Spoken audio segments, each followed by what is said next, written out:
What's up everyone, Andre here. December 2025 is generally nuts for gaming.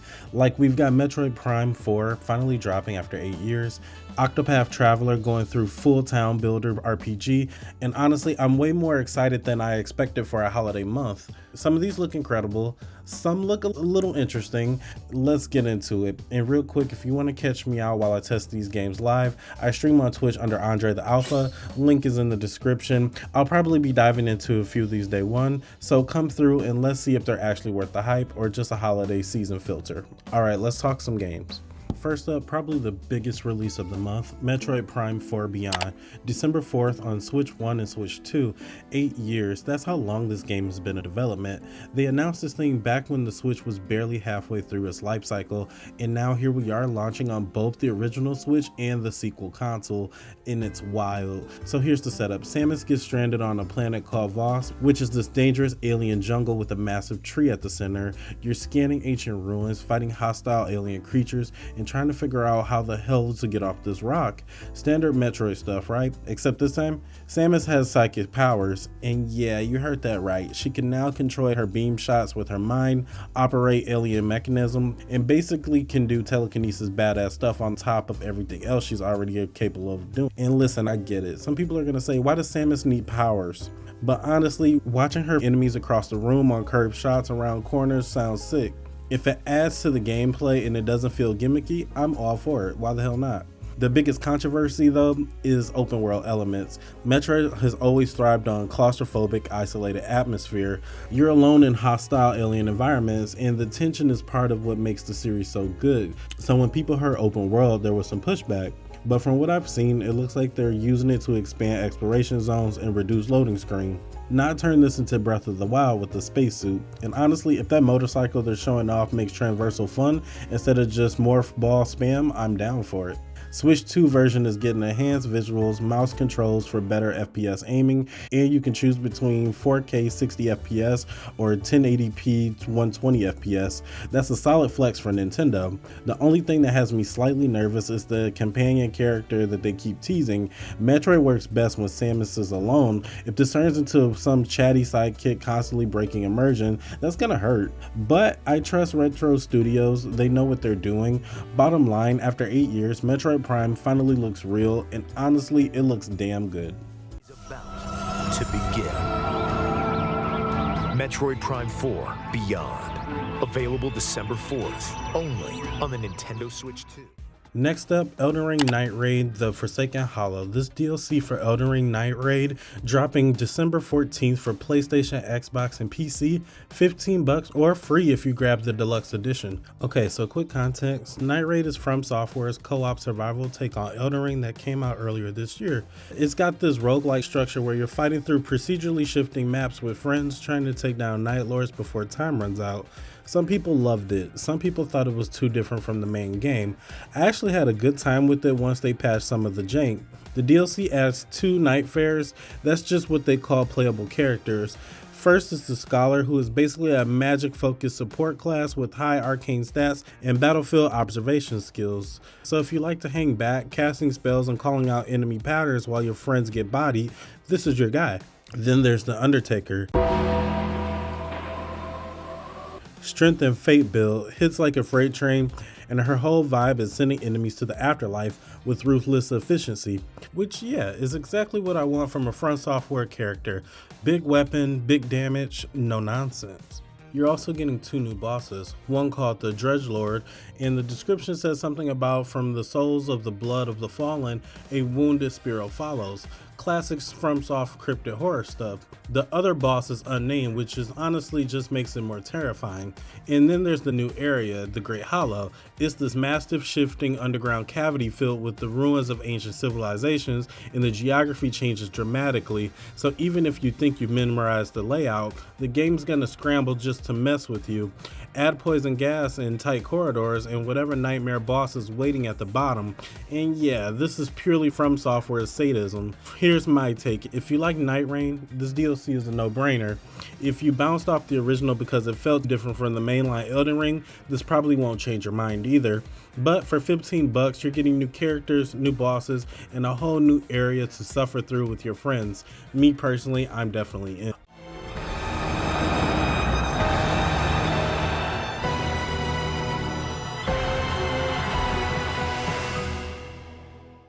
Alright, next we have Octopath Traveller Zero, December 14th for the Switch, Switch 2, PlayStation, Xbox, and PC.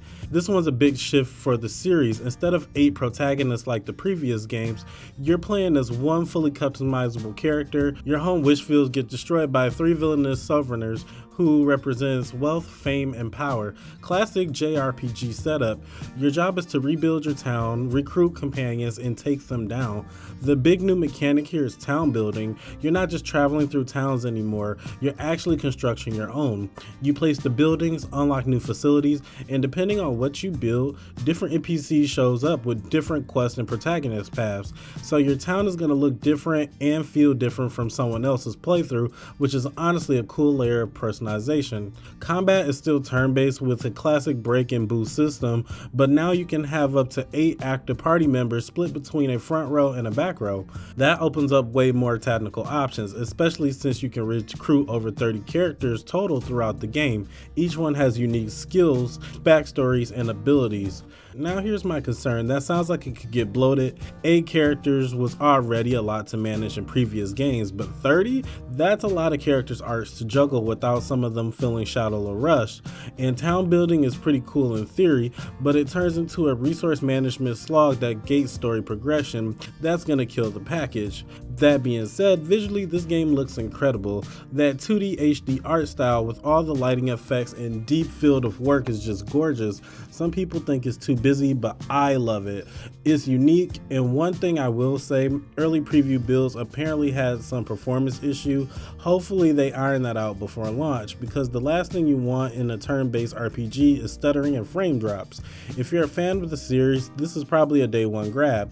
If you're new to Octopath, this might be actually a great entry point since it's a fresh start with a single protagonist instead of juggling 8 stories at once. Town you rebuild are yours to decide. Octopath Traveller Zero is available. Let's switch gears. Unbeatable, December 19th, PlayStation 5, Xbox Series X and S, and PC. This is a rhythm adventure game set in an alternate reality where music has been outlawed by a fascist agency called HARM, which stands for Harmonious Audio Reduction Maintenance. Yeah, that acronym is about as subtle as a brick through a window, but whatever, it's a video game. You play as B, a vocalist in an underground band, and your goal is to basically fight cops, perform illegal concerts, and spread music across a dystopian society. The gameplay alternates between playing basketball, serving drinks, writing songs, and rhythm-based combat, performances, and fights. The rhythm mechanic uses 2 buttons for upper and lower tracks, and there are 5 difficulty levels ranging from beginner to appropriately unbeatable. The cool part is that the tag team system, you pick 2 band members per level and you can swap between them mid-fight to create combos and special attacks. Visually, this game already has a really striking anime-inspired art style, 2D characters, spirits, and 3D environments, kinda like Persona but with more punk energy. Some people might find it a little bit jarring. Here's the thing that sold me though. The demo on Steam has overwhelmingly positive reviews, like 6,000 plus reviews, almost all of them glowing. People are saying that this music slaps, the gameplay feels tight, and the story's actually engaging. That's rare for rhythm games. Usually it's one or the other, great music with boring gameplay, or fun mechanics with forgettable tracks. Plus, they are releasing 2 albums alongside the game, one with vocal tracks and acoustic versions, the other with full game soundtrack. If you're into rhythm games or just want something different, this looks genuinely solid.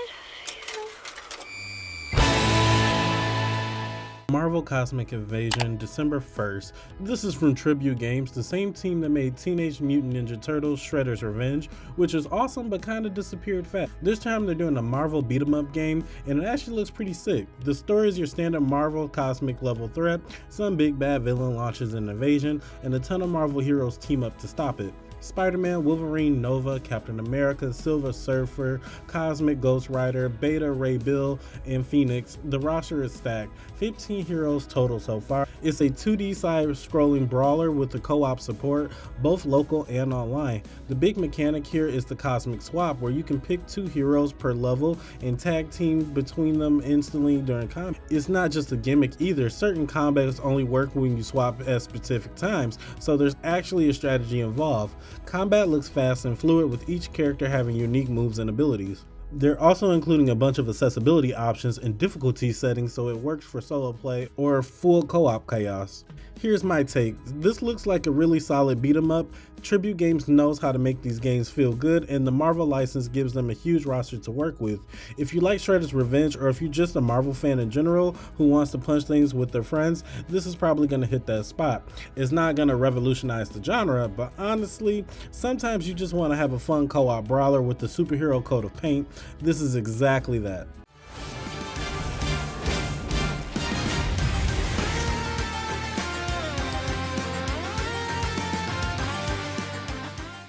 Okay, so Microsoft Flight Simulator is finally coming to PlayStation on December 12th, and yes, I know that's technically a port, but it's a huge deal for console players who've been watching PC and Xbox players enjoy this for years. Flight Sim it's not for everyone. This is a hardcore simulation game. We're talking photorealistic satellite-based terrain, real-time weather system, a fully modeled aircraft with cockpits so detailed that the actual pilots use them for training. You can literally fly from one end of the world to another in real time if you want to lose your entire weekend. PlayStation version comes in 3 editions, 70, 100, and 130, each one with more planes and airports. Honestly, if you're new, just grab the base version. You can always buy more stuff later. The cool thing is that it supports a ton of third-party mods and add-ons, so the community is going to keep expanding this thing with new aircrafts, new airports, and weather mods, sensory packs, and all that stuff. It's one of those games where the base experience is incredible, but the mod scene takes it to another level. Here's why I bring this up. Flight Sim isn't about quick thrills, it's about immersion. It's about taking off a tiny airstrip in Iceland, flying through a thunderstorm, and landing at a sunset place that you've never been to. It's relaxing, it's beautiful, and yeah, it's boring if you're not into it, but if you are, there's nothing else like it. If you've ever been curious about flight sims, this is probably your best entry point. Just be ready to spend more time learning how to start a plane than you actually do flying it.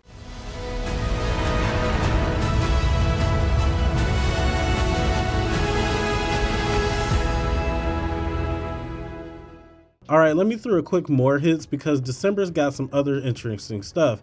Assassin's Creed Shadows is getting a Switch 2 port. It's feudal Japan Assassin's Creed people have been asking for, but it's finally on the new Nintendo Switch console. Dual protagonists, a shomi and a samurai with stealth and combat playstyles. It's $60 as the same as other platforms, and it supports cross progression if you've already been playing on PlayStation or Xbox. Performance wise, they've ditched ray tracing entirely and locked it at 30 FPS, which honestly seems like a smart move for handheld.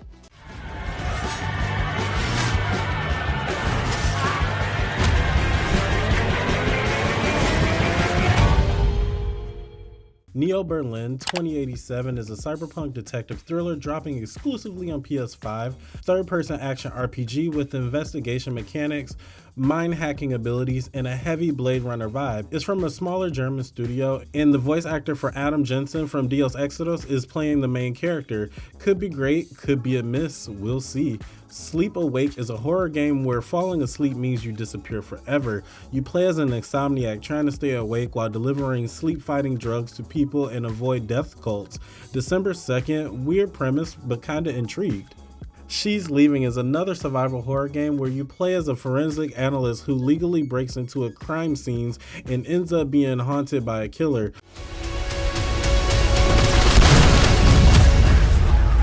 Nolan, what have you done? Also on December 2nd, if you like investigating horror, might be worth checking out. And Terminator 2 No Fate is a 2D arcade-style action game based on Terminator 2. Scrolling run and gun with boss battles in multiple game modes. Honestly look like a solid retro throwback if you're into that style. Before you, so you can shoot for that perfect run. Sarah, the Terminator. John, all 3 will make their stand against Skynet. Will you? So yeah, December 2025 is stacked. Metroid Prime 4 is finally here. Elden Ring Night Reign is finally getting more content. Octopath is doing something different, and there's a bunch of smaller games that could end up being big sleepers. If you're looking forward to stuff to play over the holidays, you got some options. Let me know in the comments what you're excited for. Are you grabbing Metroid Day 1? Are you diving back into Elden Ring? Or are you skipping all of this and just playing some backlog? No judgment either way. If you enjoyed this, hit that like button, subscribe if you haven't already, and come hang out with me on Twitch. Link is in the description. I'll be streaming a bunch of these as they drop. But until next time, stay safe, stay smart, and stay alpha, and enjoy the holidays.